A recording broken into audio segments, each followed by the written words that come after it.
طریقے پر چلتے رہو، تقوی اختیار کرو، صحیح راستے پر جد و جہد کرو، یہ کام اللہ پر چھوڑو۔ کب اسے منظور ہے اس کا کامیاب ہونا؟ جب ہوگا وہ راستہ ایسا کھول دے گا کہ تمہیں گمان بھی نہیں ہوگا۔ وَيَرْزُقْهُ مِنْ حَيْثُ لَا يَحْتَسِبُ، اور اسے رزق دے گا وہاں سے جہاں سے اسے گمان بھی نہیں ہوگا۔ اقامت دین کی جد و جہد ہو، غلبہ دین کی جد و جہد ہو، اپنے آپ کو ان صلاتی و نسکی و محیایا و مماتی اس کا فیصلہ کرنا ہو، تو سب سے بڑی رکاوٹ آتی کھائیں گے کیا؟ تو اللہ تو کہتا ہے راضی میں ہوں۔ ہے ایمان اور یقین اس پر؟ کر کے دیکھو تو صحیح، اس پر اعتماد تو کرو۔ لیکن یہ کہ اس پر اعتماد کرنا، توکل، بڑی مشکل بات ہے۔ وہ تو جتنا ایمان ہوگا اتنا ہی اعتماد ہوگا، اور گہرا ایمان ہوگا گہرا اعتماد۔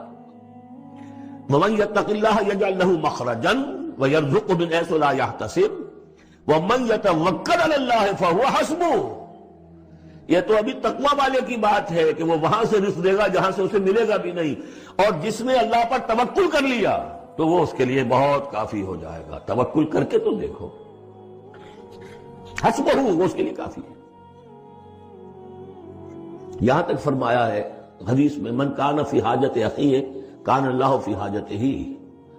اگر کوئی مسلمان اپنے کسی بھائی کی ضرورت پوری کرنے میں لگ رہا ہے، اپنا وقت صرف کر رہا ہے، اللہ اس کی ضرورت پوری کرنی شروع کر دیتا ہے۔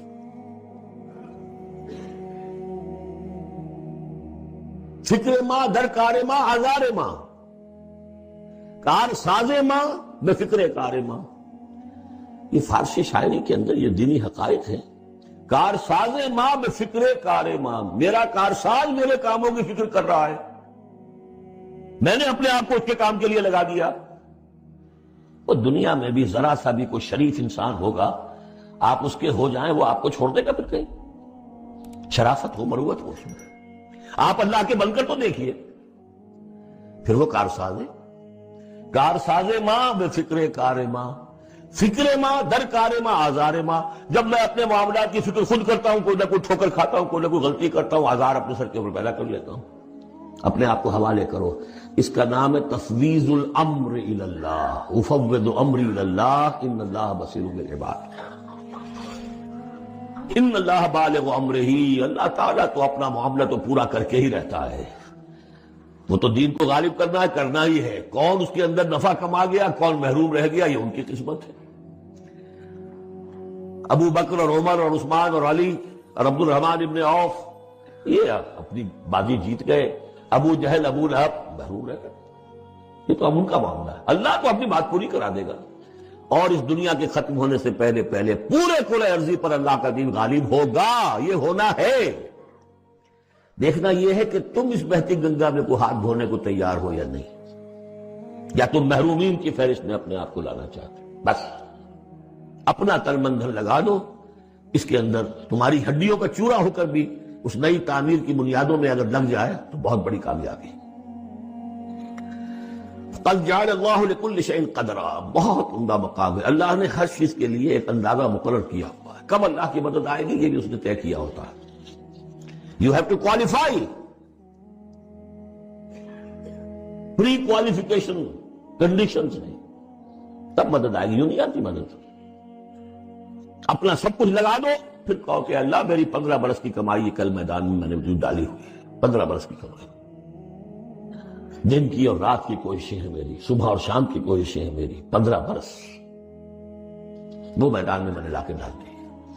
تب پکارو اللہ کو۔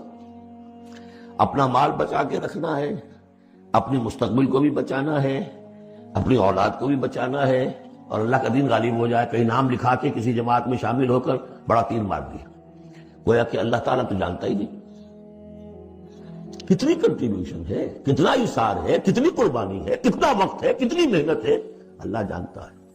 باقی اس نے ہر چیز کا ایک اندازہ مقرر کیا۔ وَمَن يَتَّقِ اللَّهَ يَجْعَل لَّهُ مَخْرَجًا، جو شخص اللہ کا تقوی اختیار کرے گا اللہ اس کے لیے راستہ پیدا کر دے گا۔ جہاں بالکل نظر نہیں آئے گا کہ کوئی راستہ، اللہ راستہ پیدا کر دے گا۔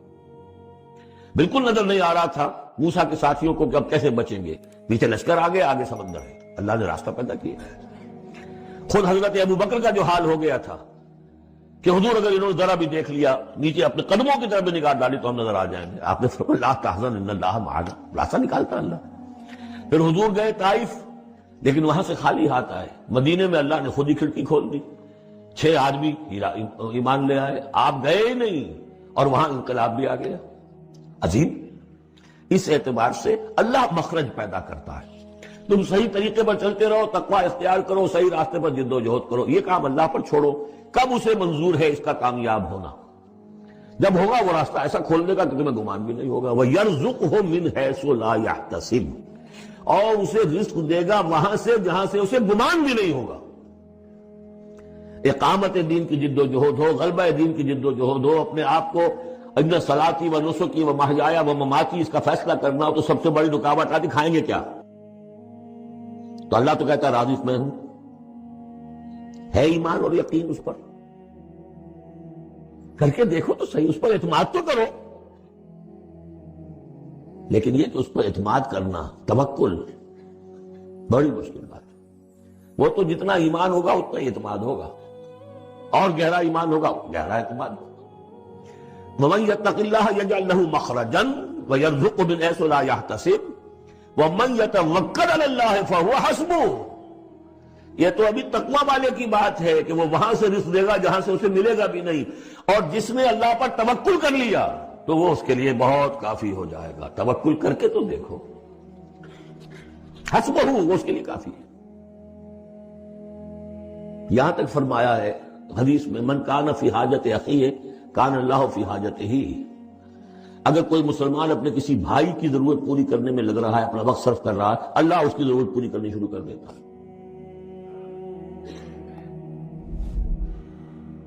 فکر ماں در کار ماں آزار ماں، کار ساز ماں بے فکر کار ماں. یہ فارسی شاعری کے اندر یہ دینی حقائق ہیں.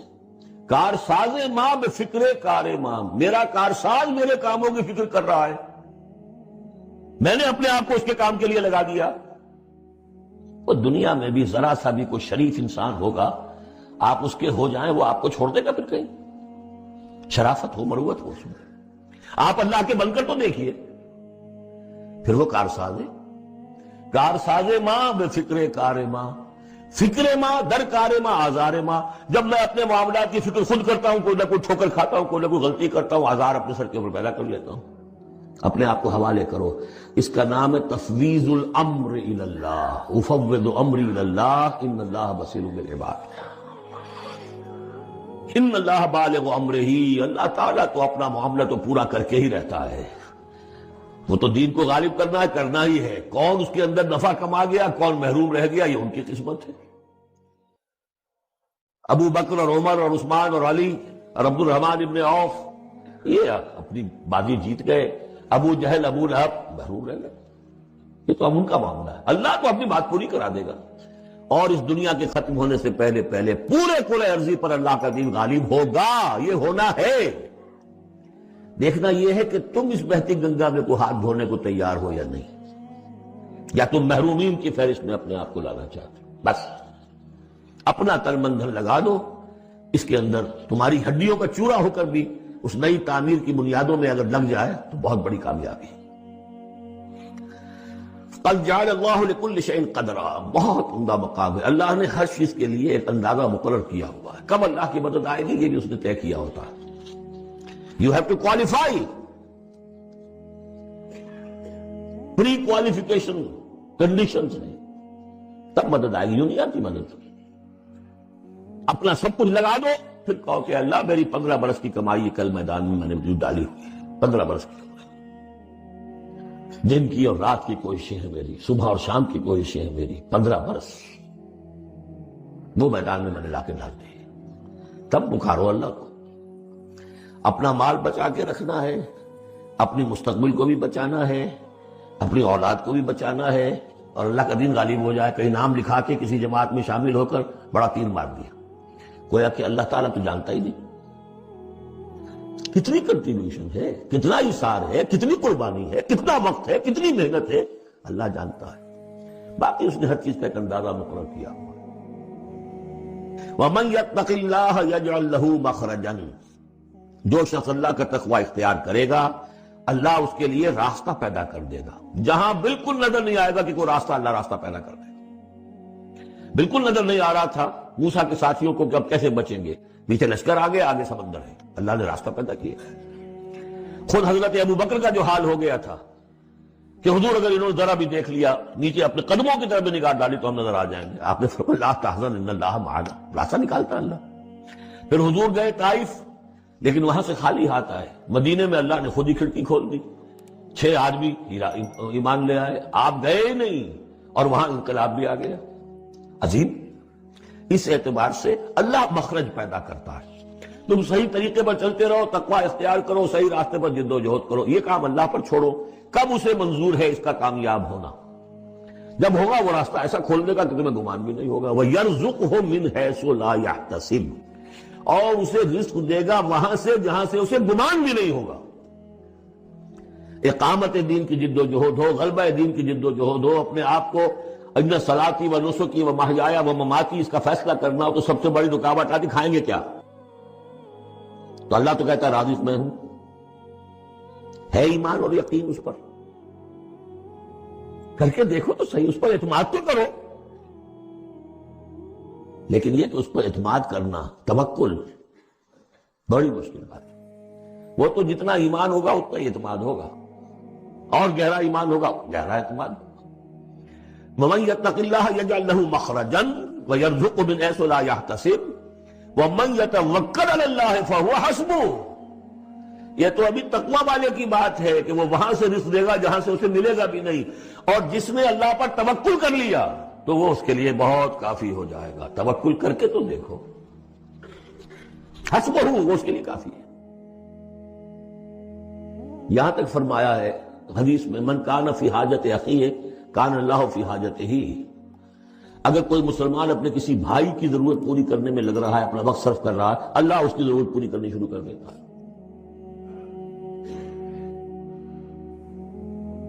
فکر ماں در کار ماں آزار ماں، کار ساز ماں بے فکر کار ماں، یہ فارسی شاعری کے اندر یہ دینی حقائق ہیں۔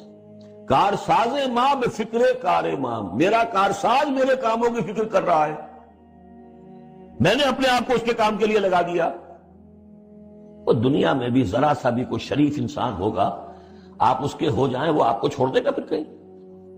شرافت ہو، مروت ہو اس میں، آپ اللہ کے بن کر تو دیکھیے، پھر وہ کارساز ہے۔ کارساز ماں بے فکر کار ماں، فکر ماں در کار ماں آزار ماں، جب میں اپنے معاملات کی فکر خود کرتا ہوں، کوئی نہ کوئی ٹھوکر کھاتا ہوں، کوئی نہ کوئی غلطی کرتا ہوں، آزار اپنے سر کے اوپر پیدا کر لیتا ہوں۔ اپنے آپ کو حوالے کرو، اس کا نام ہے تفویض الامر الی اللہ، افوض امری الی اللہ ان اللہ بصیر بالعباد۔ ان اللہ بالغ امرہ، اللہ تعالیٰ تو اپنا معاملہ تو پورا کر کے ہی رہتا ہے، وہ تو دین کو غالب کرنا ہی ہے۔ کون اس کے اندر نفع کما گیا، کون محروم رہ گیا، یہ ان کی قسمت ہے۔ ابو بکر اور عمر اور عثمان اور علی اور عبد الرحمن ابن عوف یہ اپنی بازی جیت گئے، ابو جہل ابو لہب محروم رہ گئے۔ یہ تو اب ان کا معاملہ ہے، اللہ تو اپنی بات پوری کرا دے گا، اور اس دنیا کے ختم ہونے سے پہلے پہلے پورے کل ارضی پر اللہ کا دین غالب ہوگا، یہ ہونا ہے۔ دیکھنا یہ ہے کہ تم اس بہتی گنگا میں کو ہاتھ دھونے کو تیار ہو یا نہیں، یا تم محرومین کی فہرست میں اپنے آپ کو لانا چاہتے ہو۔ بس اپنا تن من دھن لگا دو اس کے اندر، تمہاری ہڈیوں کا چورا ہو کر بھی اس نئی تعمیر کی بنیادوں میں اگر لگ جائے تو بہت بڑی کامیابی۔ قد جعل اللہ لکل شیء قدرا، بہت عمدہ مقام ہے، اللہ نے ہر چیز کے لیے ایک اندازہ مقرر کیا ہوا ہے، کب اللہ کی مدد آئے گی یہ بھی اس نے طے کیا ہوتا ہے۔ You have to qualify. Pre qualification conditions ہیں، تب مدد آئے گی، یوں نہیں آتی مدد۔ اپنا سب کچھ لگا دو، پھر کہو کہ اللہ میری 15 برس کی کمائی کل میدان میں میں نے وجود ڈالی ہوئی ہے، 15 برس کی کمائی، دن کی اور رات کی کوششیں ہیں میری، صبح اور شام کی کوششیں ہیں میری، 15 برس وہ میدان میں نے لا کے ڈالی۔ بنی اسرائیل جو ہم سے پہلے 2000 برس تک امت مسلمہ کے مقام پر فائز رہے، جن کے بارے میں صرف سورہ بقرہ میں 2 مرتبہ، اور بھی 2 جگہ پر آیا ہے ذرا مختلف الفاظ میں، لیکن سورہ بقرہ میں تو ایگزیکٹلی انہی الفاظ میں آیا، یا بنی اسرائیل اذکروا نعمتی التی انعمت علیکم وانی فضلتکم علی العالمین۔ اے بنی اسرائیل ذرا میرے انعامات و احسانات و اکرام کو جو میں نے تمہارا کیا یاد کرو، میں نے تمہیں تمام جہان والوں پر فضیلت دی۔ جس قوم کا یہ حال ہو، جس امت کے بارے میں قرآن یہ کہہ رہا ہے، یہ کوئی تورات کی آیت نہیں ہے، یہ کوئی تالمود کا جملہ نہیں ہے، قرآن چھٹے رکوع کی پہلی آیت بھی یہی ہے، اور ایگزیکٹلی یہی آیت جو ہے 15ویں رکوع کی پہلی ہے سورہ بقرہ۔ لیکن یہ کہ ایک بات نوٹ کر لیجئے، یہ اس سے پہلے کبھی میں نے نہیں کہی ہے، آج کہہ رہا ہوں۔ اصل میں حضرت موسیٰ علیہ السلام کا جو مشن تھا، اس میں جہاں دعوت توحید اور اللہ کے دین کی دعوت کا عنصر شامل تھا، یقیناً اس کے بغیر تو کوئی رسول ہو ہی نہیں سکتا، لیکن اس کے اندر ایک بہت نمایاں پہلو ایک قومی جذبہ تھا، ایک قوم کو ظلم سے نجات دلانا۔ بنی اسرائیل ایک قوم تھے، حضرت یعقوب علیہ السلام کے 12 بیٹوں سے 12 قبیلے، اور کچھ عرصہ مصر میں وہ بڑے شان کے ساتھ رہے، ٹھاٹھ کے ساتھ رہے، ان پر جو بادشاہ وقت تھا ان کی بڑی جو ہے وہ مہربانیاں تھیں، کرم فرمائیاں تھیں۔ کیا وجہ کیا ہے، یہ ایک علیحدہ مسئلہ ہے، کیوں تھا وہ میں اس وقت ڈسکس نہیں کر سکتا۔ تو حضرت موسیٰ علیہ السلام گویا کہ دوہری بعثت کے ساتھ آئے، آل فرعون کو وہ رسول بن کر آئے کہ مانو مجھے اور میری اطاعت کرو، اعبدوا اللہ واطیعون، اور بنی اسرائیل کے لیے وہ نجات دہندہ بن کر آئے کہ انہیں فرعونیوں کے، آل فرعون کے مظالم سے اور سختیوں سے اور پرسیکیوشن سے اور ٹارچر سے نجات دلائے۔ اب جہاں قومی معاملہ ہوتا ہے وہاں ظاہر بات ہے کہ ذاتی تربیت، اخلاقی تربیت کا اتنا موقع نہیں ہوتا، وہ تو قوم کو بچانا ہے۔ قوم میں اچھے بھی ہیں، برے بھی ہیں، نیک بھی ہیں، بد بھی ہیں، شریر بھی ہیں، شریر بھی ہیں۔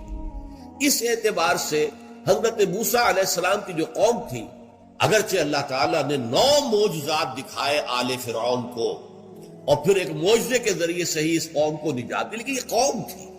اس قوم میں ایسے بھی تھے جو حضرت موسیٰ پر واقعی صدق کے دل سے ایمان رکھتے تھے، جیسے جوشوا ابن نون، جوشوا جس کو کہتے ہیں بائبل میں، کالب ابن یفنہ۔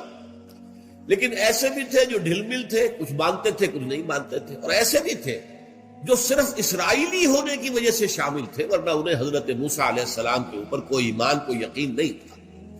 چنانچہ یہ الفاظ آئے ہیں قرآن مجید میں کہ ما آمن بموسیٰ الا ذریۃ من قومہ، صرف کچھ لوگ نوجوان تھے جو ان کی قوم میں سے ان پر حقیقتاً ایمان لائے تھے، ورنہ اکثر و بیشتر لوگ جو ہے وہ ایک قومی جذبے کے ساتھ تھے کہ ہمیں ایک قوم سے جو ظالم قوم ہے نجات دلانے کے لیے یہ آیا تو ہم بھی ساتھ ہیں۔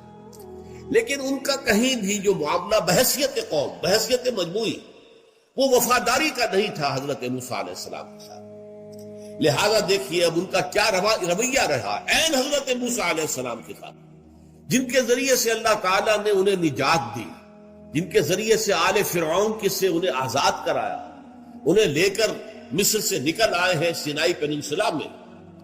لیکن جب وہ دین کا وہ تقاضا آیا کہ اب جان ہتھیلی پر رکھ کر نکلو میدان میں، قتال کرو، اب جنگ کرو، جیسے کہ ہجرت کے بعد مدینے میں وہ مرحلہ آ گیا محمد رسول اللہ صلی اللہ علیہ وسلم کے ساتھیوں کے ساتھ، ایسے ہی حضرت موسیٰ ہجرت کر کے اپنی قوم کو لے کر سینائی پیننسلا میں آ گئے، اور وہاں سے آگے اب جانا تھا ارض مقدس، وہی جو حضرت ابراہیم علیہ السلام کا مسکن تھا، حضرت اسحاق کا مسکن تھا، انبیاء کرام کا مسکن تھا، لہذا جس کو ارض مقدس کہا گیا ہے۔ آج جو آپ کو معلوم ہے دنیا کے اندر جو عالمی ٹکراؤ ہونے والا ہے وہ اسی ارض مقدس کے لیے ہونے والا ہے۔ یہودی چاہتے ہیں کہ اس پورے ارض مقدس پر ان کا غلبہ ہو، عیسائی چاہتے ہیں کہ ان کا غلبہ ہو، اور مسلمان جو کہ یوں سمجھیے 1400 برس سے اس ارض مقدس کے اوپر ان کا قبضہ ہے، ان کی حکومت ہے، ان کا تسلط ہے، اب ان کو جو ہے گویا کہ مجبور کیا جا رہا ہے کہ وہ اس سے دستبردار ہو جائے۔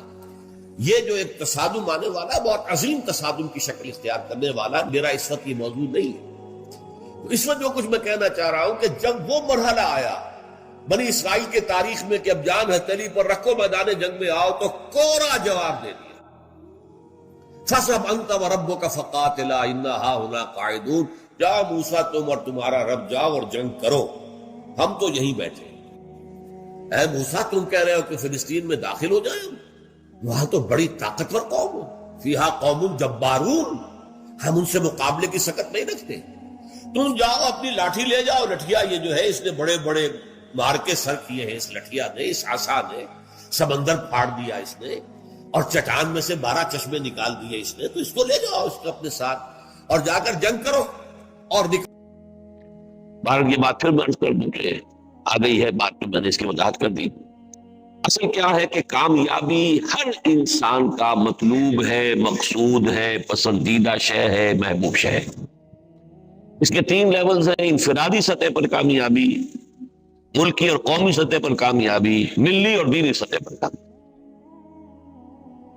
اب ان میں جو ریشو پروپورشن ہے وہ ایک تصور تو یہ ہے کہ سب سے اہم دینی اور ملی کامیابی ہے، اس سے کمتر درجے میں قوم کی کامیابی ہے، اور سب سے حقیر ایک فرد کی کامیابی ہے۔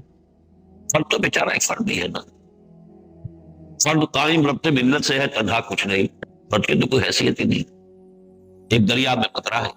تو تصور یہ ہے کہ اصل کامیابی وہ ہے، اس کے بعد قومی ہے، ملکی ہے، اور سب سے نیچے ایک فرد کی کامیابی۔ لیکن میں آج جس اعتبار سے بات کرنا چاہتا ہوں، جس کے لیے میں نے کچھ آیات آپ کو سنائی ہے، وہ یہ ہے کہ حقیقت اس کے بالکل برعکس ہے۔ اصل کامیابی فرد کی کامیابی، اس کے بعد ہے ثانوی درجے میں قوم اور ملک کی کامیابی، اور پھر تیسرے درجے میں ہے دین اور ملت کی کامیابی۔ ظاہر یہ بات آپ کو اچھی نہیں لگی ہوگی، لیکن اس کا سبب کیا ہے؟ اس کا سبب ہے ایمان بالآخرہ۔ ایک مسلمان کے نزدیک، چاہے یہ اس کے شعور میں پورے طور پر بات پیوست نہ ہو چکی ہو، چاہے اس کے شعور کی سطح پر بھی یہ مستحضر نہ رہتی ہو، میں نے 2 الفاظ استعمال کیے: شعور کے رگ و پے میں پیوست ہو جانا، اور شعور کی جو سطح ہے اوپر کی، اس پر اس کا مستحضر رہنا۔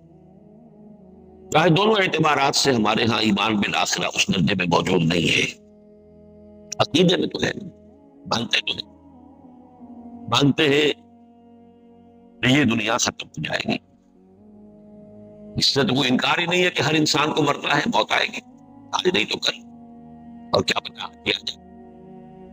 اتنی اچھی صحت ہو تو ایکسیڈنٹ ہوا، ختم ہو گیا۔ گھر سے دفتر کے لیے نکلے تھے، شام کو گھر والے منتظر ہیں کہ آئیں گے، ہم نہیں آئے، ڈھونڈا، کہیں لاش کسی ہسپتال کے سرد خانے میں پڑی۔ یہ ہوتے حوادث شب و روز۔ موت انفرادی اور موت اس کائنات کی، وہ ہے قیامت، وہ آ کر رہی ہے، ہمارا عقیدہ ہے۔ اور پھر بعد سے بعد الموت ہے، دوبارہ اٹھایا جانا ہے، پھر حشر ہے، جمع ہونا ہے، پھر حساب کتاب ہے، محاسبہ ہے، وزن اعمال ہے، پھر فیصلے ہیں جنت یا دوزخ۔ جیسا کہ حضور کا بالکل ابتدائی خطبہ، سیرت میں تو یہ واقعہ آپ نے پڑھا ہوگا کہ 2 مرتبہ حضور نے اپنے خاندان کے لوگوں کو جمع کیا، بنو ہاشم، اس لیے کہ قرآن مجید میں آیت آ گئی وَأَنذِرْ عَشِيرَتَكَ الْأَقْرَبِينَ، اے نبی اپنے قریبی رشتہ داروں کو خبردار کیجئے۔ تو آپ نے بنو ہاشم کو جمع کیا، حضرت علی کو حکم دیا کھانے کا بندوبست کرو، کھانا کھا لیا لوگوں نے۔ اب آپ کھڑے ہوئے کچھ کہنے کے لیے، تو لوگوں نے سمجھ لیا کہ اب اپنی نبوت اور رسالت کا راگ الاپیں گے، میٹنگ کی، شور مچایا، چلے گئے، بات سنی، کچھ وقفہ دے کر دوبارہ بلا۔ پھر جب کھانا کھا لیا، اب حضور پھر کھڑے ہوئے تو کچھ شرم آ گئی ہوگی کہ 2 مرتبہ کھانا کھا لیا ہے، آخر ان کی بات سن تو لے۔ تب آپ نے خطبہ ارشاد فرمایا، بڑا مختصر 3 جملے ہیں: ان الرائد لا یکذب اہلہ، دیکھو کسی قافلے کا راہبر اپنے قافلے والوں کو دھوکہ نہیں دیا کرتا۔ اب آپ تصور کیجئے کہ عرب کا نقب و نقب صحرا، راستہ جاننے والے جو لوگ ہوتے تھے وہی ہوتے تھے کہ جو قافلوں کو لے کر چلتے تھے، اگر وہ بھٹکا دیں سارا کا سارا قافلہ ختم۔ لہذا انتہائی معتمد، سب سے زیادہ اعتماد والا شخص ہوتا جو رائد کہتا۔ ان رائد لا یکذب اہلہ، کبھی آپ نے دیکھا ہے کہ کسی رائد نے بھی اپنے قافلے والے کو دھوکہ دیا؟ اس میں حضور نے اشارہ کیا کہ میں رائد ہوں قافلہ انسانیت کا۔ واللہ لو کذبت الناس جميعا ما کذبتکم، خدا کی قسم اگر میں تمام انسانوں سے جھوٹ بول سکتا بالفرض، تبھی آپ کو مجھ سے کبھی جھوٹ نہ بولنا. You are my kith and kin, تم تو میرے ایسا ہوا قارب. اگر بالفرض محال میں پوری انسانیت کے سامنے جھوٹ بول سکتا تب بھی تم سے کبھی جھوٹ نہ بولنا. وَلَا غَرَرْتُ النَّاسَ جَمِيعًا مَا غَرَرْتُكُمْ، اور اگر تمام انسانوں کو دھوکہ دے سکتا تب بھی تمہیں کبھی نہ دے. یہ تو تمہید تھی. اب دعوت شروع ہوئی. واللہ اللہ الذی لا الہ الا، اس اللہ کی قسم کی جس کے سوا کوئی معبود نہیں. توحید آ گئی نا. انی لرسول اللہ الیکم خاصۃ والی الناس کافۃ، میں یقیناً اللہ کا رسول ہوں تمہاری طرف خاص طور پر اور پوری نوع انسانی کی طرف عام طور پر. یہ رسالت آ گئی ایک ایک جملے میں. ایک ایک گھنٹے کی تقریر نہیں ہماری طرح، ایک ایک جملے میں. زبان ان کی عربی، لسان نبوت سے موتی جھڑ رہے ہیں. مانے نہ مانے ان سب کے دلوں میں تو جا کر وہ نصب پیوست ہو رہے ہیں، چاہے اپنی ضد ہے، ہٹ درمی ہے.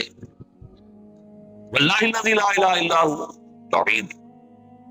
انی لرسول اللہ الیکم خاصۃ والی الناس کافۃ، میں تمہاری طرف بالخصوص اور پوری نوع انسانی کی طرف بالعموم اللہ کا رسول ہوں. لیکن تیسری چیز دیکھیے اب کتنے جملوں میں آپ نے بیان کی آخرت، اصل سے آخرت.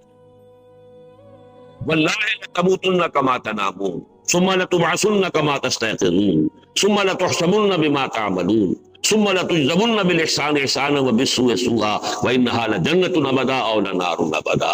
6 جملے ہیں آخرت پر اور قیامت پر، ایک جملہ رسالت پر، ایک جملہ توحید پر. یہ ریشو پروپورشن میں نے چاہا ہے کہ آپ سمجھ لیں. یہ دین میں عملی اعتبار، ویسے نظری اعتبار سے، اصولی اعتبار سے تو اصل چیز ہے توحید. قانونی اعتبار سے اصل شے ہے رسالت. بڑے سے بڑا موحد ہو اور رسول پر ایمان نہ لائے جہنمی ہے، موحد ہوا کرے. لیکن عملی اعتبار سے، کامیابی کے اعتبار سے اہم ترین شے ایمان بالآخرہ. ورنہ توحید بھی ایک بھول بھلیاں بن جائے گی، علم کلام کا مسئلہ بن جائے گی، بال کے کھال اتارے جائیں گے، وحدت الوجود اور وحدت الشہود کی بحثیں بن جائیں گی. توحید یہ بن جائے گی. یہ توحید زندہ قوت کے زمانے میں یہ توحید کبھی. اور اب کیا ہے؟ فقط ایک مسئلہ ہے علم کلام. اگر آخرت کا یقین نہیں تو توحید یہ شکل اختیار کرے گا. ایمان بھی رسالت کیا شکل اختیار کرے گا؟ میلاد کی محفلیں ہوں گی، عید میلاد النبی کے جلوس ہوں گے، لہک لہک کر دعوتیں پڑھی جائیں گی. یہ ہوگا ایمان بالرسالت. اتباع نہیں ہوگا، پیروی نہیں ہوگی. اتباع اور پیروی آخرت. اگر یقین ہے واللہ لتموتن کما تنامون، خدا کی قسم تم سب مرو گے جیسے کہ روزانہ رات کو سو جاتے ہیں. اس کی ذرا تشبیہ پر غور کیجیے. یہ نیند جو ہے موت کی بہن ہے. قرآن مجید میں اس کے لیے لفظ آیا ہے اللہ یتوفی الانفس حین موتها والذی لم تمت فی منامها. اللہ جانوں کو قبض کر لیتا ہے موت کے وقت، اور جن کے ابھی موت کا وقت نہ آیا ہو نیند کے اندر. شعور آپ کا ختم ہو گیا تو حقیقی شے تو شعور ہے. تو یہ موت کی بہن ہے، اس سے تشبیہ دی ہے. واللہ لتموتن کما تنامون ثم لتبعثن کما تستيقظون، اور پھر لازماً تمہیں اٹھا لیا جائے گا جیسے روزانہ صبح بیدار ہو جاتے ہو. ثم لتحسبن بما تعملون، پھر تم سے حساب لیا جائے گا اس کا جو تم کر رہے ہو. ثم لتجزون، پھر تمہیں لازماً بدلہ دیا جائے گا بالاحسان احسانا وبالسوء سوءا، بھلائی کا بھلا بدلہ، برائی کی بری سزا. وَإِنَّهَا لَجَنَّةٌ أَبَدًا أَوْ لَنَارٌ أَبَدًا، اور پھر یا تو وہ جنت ہے ہمیشہ ہمیشہ کے لیے اور یا آگ ہے ہمیشہ ہمیشہ کے لیے. یہ ہے ابتدائی، میرا خیال میں خطبہ اولا اس کو کہنا چاہیے حضور کا، جو آپ نے اس حکم کے بعد ارشاد فرمایا وَأَنذِرْ عَشِيرَتَكَ الْأَقْرَبِينَ. اور ظاہرات انذار کا تعلق ہے آخرت کے ساتھ. خبردار کیجئے، نیند کے باتوں کو جگائیے، ہوش میں لائیے. تو میں نے جو کچھ عرض کیا آپ اس کی کڑیاں جوڑیے. ایک شے جو ہم سب کے لیے نزدیک محمود ہے، مقصود ہے، مطلوب ہے، کامیابی. کامیابی کے 3 لیول: انفرادی، قومی اور ملکی، اور تیسرا ملی اور دینی سطح پر۔ ایک اعتبار سے اہم ترین وہ ہے، بلند ترین وہ ہے دینی اور ملی سطح پر، اس سے نیچے آئیں تو پھر ہے قومی اور ملکی سطح پر، اس سے نیچے آئیں تو فرد کی ہے۔ لیکن دوسرے اعتبار سے فرد کے لیے اصل کامیابی جو ہے وہ اپنی، اور اس کا تعلق ہے ایمان بالآخرہ سے۔ اصل زندگی وہ ہے، یہ نہیں ہے۔ باقی ساری کامیابیوں کے تصورات اس زندگی سے متعلق ہے، اس کا اس زندگی سے کوئی تعلق نہیں۔ اس لیے میں نے آج آیات جو پڑھی ہے ذرا نوٹ کیجئے ان کا کس قدر گہرا تعلق ہے۔ سورہ مریم کے آخری حصے کی ایک آیت ہے، وَكُلُّهُمْ آتِيهِ يَوْمَ الْقِيَامَةِ فَرْدًا۔ قیامت کے دن ہر انسان ایک فرد کی حیثیت سے پیش ہوگا۔ وہ یہ نہیں کہہ سکتا میں فلاں کا بیٹا ہوں یا فلاں کے میں قبیلے سے ہوں۔ تم کیا یہ تو آبا وہ تمہارے ہی، مگر تم کیا؟ یہ تصور کے وہاں کی مسئولیت خالص انفرادی۔ اس کے کوئی دوسرے پہلو ہیں، وہ میں آج ادھر نہیں جاؤں گا، وہ علمی مباحث ہے۔ اس پر میں چاہتا ہوں کہ جو عملی پہلو وہ سامنے آئے۔ اخروی محاسبہ جس پر کہ اخروی زندگی کی فلاح اور کامیابی اور ابدی کامیابی وہ ہے، دار و مدار ہے، اس کا تعلق فرد سے۔ کلہم آتی ہے یوم القیامت فرد۔ اس کا جو نتیجہ نکلتا ہے وہ ذرا عریاں الفاظ میں جو چبھیں گے آپ کو، چبھیں گے، لیکن قرآن مجید نے حقیقت کو عریاں بھی کر دیا۔ جیسے نذیر عریاں کا لفظ آیا کرتا تھا، عرب میں رواج تھا کہ اگر کسی شخص کے پاس کوئی خبر پہنچ گئی کہ فلاں قبیلہ حملہ کرنے والا ہے، اتنی بڑی اہم خبر، اب کیسے سب قبیلے کو بتائیں؟ تو کسی اونچے مقام پر کھڑا ہو جاتا تھا کہ سب کو نظر آ جائے اور کپڑے اتار دیں، الف ننگا ہو جاتا تھا، نذیر عریاں، ننگا خبردار کرنے والا۔ اب دیکھ رہے ہیں دور سے، وہ کہتا روا صباح، نعرہ لگاتا تھا، ہاں وہ صبح جو آئے گی وہ تو بڑی غارت گری لے کر آئے گی، دشمن حملہ کرنے کا پروگرام بنا چکا ہے۔ تو جس تک آواز پہنچ گئی وا صباح، وہ بھی لپکا، یہ کہا کہ خبر ہے کون حملہ کرنے والا ہے، فوراً پہنچے، اور آواز بھی پہنچی تو وہ دیکھ تو لیا کہ ننگا آدمی کھڑا ہے اوپر پہاڑ کی چوٹی کے اوپر۔ تو نذیر عریاں حضور نے بھی اسی پر عمل کیا تھا، سوائے عریانی نکالنے بیچ میں سے، ظاہر بات ہے کہ آپ کے لیے ممکن ہی نہیں تھا، کوہ صفا پر کھڑے ہو کر واسباحا کا نعرہ لگایا ہے۔ تو اس اعتبار سے انذار آخرہ کی اصل کامیابی وہ ہے، اور وہاں کی مسئولیت انفرادی ہے۔ اس جملے میں تو جو کہ سورہ مریم کے آخر میں آیا ہے، کوئی بات ایسی نہیں کہ جو آپ کو چبھی ہو، لیکن اس کا پہلو جو چبھنے والا ہے وہ قرآن مجید میں 2 جگہ بیان کیا ہے، اسی کو کھولا ہے، عریاں کیا ہے، ذرا لباس اوپر سے اتار دیا ہے کہ یہ انفرادی محاسبے کا کیا نتیجہ نکلتا ہے، اس کو سمجھ لو۔ وَلَا يَسْأَلُ حَمِيمٌ حَمِيمًا، اس دن کوئی انتہائی گرم جوش دوست بھی کسی دوسرے کی خبر نہیں لے گا۔ جو مسلونہم انہیں دکھا دیے جائیں گے، وہ ہے دوست، وہ ہے تمہارا ساتھی، لیکن ہر ایک کو نفسی نفسی پڑی ہوگی، کوئی کسی کی طرف دھیان دینے والا نہیں ہوگا۔ یہاں تک کہ یود المجرم یومئذ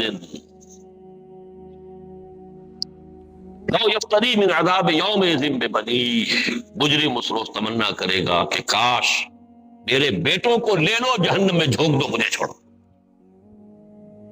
تمہارا نا جملہ بیٹوں کے بارے میں عزیز ترین مقام، لو یفتدی، فدیے میں میرے بیٹے لڑ، اس دن کے عذاب سے مجھے بچا۔ یود المجرم لو یفتدی من عذاب یومئذ ببنیہ وصاحبتہ واخیہ، اور لو میری جورو کو بھی جھونکو، میرے بھائی کو بھی جھونکو، مجھے بچا۔ وفصیلتہ التی تؤویہ، اور میرے پورے کنبے قبیلے کو لے لو اور جھونک دو، مجھے بچا۔ ثم ینجی، لیکن کسی طرح مجھے نجات ملتا ہے، اللہ ہرگز نہیں۔ دنیا بات ہو گئی نا، یہاں تو ساری محبتیں اور ساری دلداریاں اور دلجوئیاں اور لحاظ اور پاس اور حقوق کیا کریں گے، حقوق العباد ہے، تو حقوق العباد سے کوئی فرصت ملے گی تو سوچیں گے نا کسی اور بات کی طرف. یہ ساری سوچ جو ہے وہ تو انہی رشتہ داریوں، انہی تعلقات اور بھی مختلف انداز قرآن میں اختیار کیے گئے ہیں اس کے لیے، حدیث میں بھی آئے ہیں. لیکن میں ادھر نہیں جانا چاہتا، صرف ان دو مقامات پر جو آیات آئی. وَلَا يَسْأَلُ حَمِيمٌ حَمِيمًا يُبَصَّرُونَهُمْ، دکھا بھی دیے جائیں گے، حسرت ہو جائے یہ میرا وہ لاڈلا میرا بیٹا جس کے لیے میں نے اپنے آپ کو انویسٹ کر دیا تھا، آج میری طرف دیکھ بھی نہیں رہا، تاکہ حسرت ہو. جیسے کہ بہت سے لوگوں کو بڑھاپے میں حسرتیں ہوتی ہیں، جن اولاد کے لیے اپنے آپ کو کھپا دیا، پھر بڑھاپے میں جو سلوک وہ کرتی ہے، حسرت ہوتی ہے کہ نہیں؟ ہم نے تو اپنے آپ کو گلا دیا ان کے لیے، اور یہ ہمارے ساتھ کیا کر رہے ہیں؟ یبصرونہم، دکھا دیے جائیں گے وہ انہیں. یود المجرم لو یفتدی من عذاب یومئذ ببنیہ وصاحبتہ واخیہ وفصیلتہ التی تؤویہ. یہ فصیلتہ التی تؤویہ کا اصل مفہوم آج ہم نہیں سمجھ سکتے. یہ قبائلی زندگی میں ہوتا تھا، قبیلہ پناہ گاہ ہوتا تھا انسان کے لیے، وہ حافظ ہوتا تھا اس کی عزت کا، اس کی آبرو کا. کوئی اگر اس سے خطا ہو گئی ہے تو اس کا تاوان آ رہا ہے تو قبیلہ شیئر کرتا تھا، کہ اکیلا آدمی نہیں کھڑا ہوتا تھا کہ بہت تو اب نہیں، قبیلہ، علماء، خاندان. اب تو یہ کہ اربنائزیشن، شہری زندگی میں اس کی حیثیت ختم ہو گئی ہے. لیکن یہاں جو الفاظ آئے ہیں، یود المجرم لو یفتدی من عذاب یومئذ ببنیہ وصاحبتہ واخیہ وفصیلتہ التی تؤویہ، وہ اس کا قربا قبیلہ جو اسے پناہ دیا کرتا تھا. ومن فی الارض جمیعا ثم ینجیہ، اور جو بھی زمین میں ہے تمام انسانوں کو لے لو فدیے میں اور خدا کے لیے مجھے چھوڑو. کلا، ہرگز نہیں، ایسا نہیں، آپ کو بھگتنا پڑے. You will have to face the ground accountability, the grand accountability of the day of judgment alone. یہ فردہ alone. اچھا یہ کہ یہاں alone سمجھ لو اپنے آپ کو، تب بچت ہوگی. ذہن احساس کے اعتبار اپنے آپ کو تنہا سمجھ. یہاں بھی ذہن تو میرا آ رہا ہے، میں کہوں فلسفیانہ مضمون ہے اس میں. آدمی کا لیول آف کانشسنس جتنا اونچا ہوتا جاتا ہے اتنا ہی اس میں لونلینس کا احساس بڑھتا جاتا ہے. جتنا لوور لیول پر ہوں گے، ہماری سطح پر ہوں گے، وہ آپ کو معلوم ہوگا کہ ہاں سب ہے کیسے ہے، محفل ہے. اونچے ہوتے جائیں گے تو تنہائی کا احساس ہوگا. ایک ایلون وہ ہے قل هو اللہ احد، اور ایک ایلون ہمارے اندر ہے، وہ ہماری روح ہے. اس روح کا کوئی رشتہ نہیں ہے، نہ اس کا کوئی باپ ہے، نہ اس کا کوئی بیٹا ہے، نہ اس کی کوئی بیوی ہے. یہ باپ، بیٹا، بیوی، شوہر، یہ سارا تعلق جسد کا ہے، روح کا نہیں ہے. روح کا تعلق کسی سے نہیں، صرف ذات رب کے ساتھ ہے. یسألونک عن الروح قل الروح من امر ربی، وہ کسی کا بیٹا یا بیٹی نہیں ہے، کسی کا باپ یا ماں نہیں ہے. یہ لو پلوٹائنس ایک بہت بڑے حکیم اور فلسفی ہوتے تھے الیگزینڈریا کے، انہوں نے کئی تین الفاظ کہے، flight of the alone to the alone. تقرب جس کو کہا گیا حدیث میں، تقرب اللہ، اس تنہا کی پرواز تنہا کی طرف. ایک وہ تنہا ہے ذات باری تعالیٰ، قل هو اللہ احد. اس کا ترجمہ اگر آپ ایک کرتے ہیں تو غلط ترجمہ ہے. اللہ ایک ہے، وہ تو اللہ واحد ہو سکتا ہے. Flight of the alone to the alone. اگر اس دنیا میں وہ روش اختیار کر لی جائے گی تو عافیت ہوگی وہاں. اس کے لیے اشارہ ہو رہا ہے، اور اسی کو پھر سورہ عبس میں دہرایا گیا، اس لیے کہ یہ بارہا یہ باتیں آپ نے سنی ہوگی، میرے رفقا نے دوبارہ سنی ہے بہت مرتبہ، 20 مرتبہ. اہم مضامین قرآن مجید میں کم سے کم 2 جگہ ضرور آئیں گے. یوم یفر المرء من اخیہ وامہ وابیہ وصاحبتہ وبنیہ. لِكُلِّ امْرِئٍ مِّنْهُمْ يَوْمَئِذٍ شَأْنٌ يُغْنِيهِ، وہی مضمون جس دن کے انسان بھاگے گا اپنے بھائی سے اور اپنی ماں سے اور اپنے باپ سے اور اپنی بیوی سے اور اپنے بیٹوں سے، ہر ایک کو اس روز پڑی ہوگی اپنی نفس ہی نفس۔ یہ ہے یہ محاسبہ اخروی کی کیفیت کے جو قرآن مجید میں ان الفاظ میں بیان کی۔ میں نے یہ کیوں آیات آپ کو سنائی تاکہ معلوم ہو جائے اصل کامیابی انفرادی کامیابی۔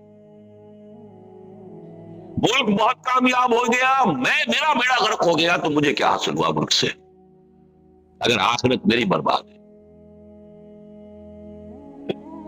دین کا غلبہ ہوا یا نہیں، میں اللہ کے ہاں سرخرو ہو گیا، میں کامیاب ہوں۔ ان دونوں چیزوں کو ذہن میں رکھیے کہ کامیابی اس لیول پر خالص انفرادی ہے، انفرادی کامیابی۔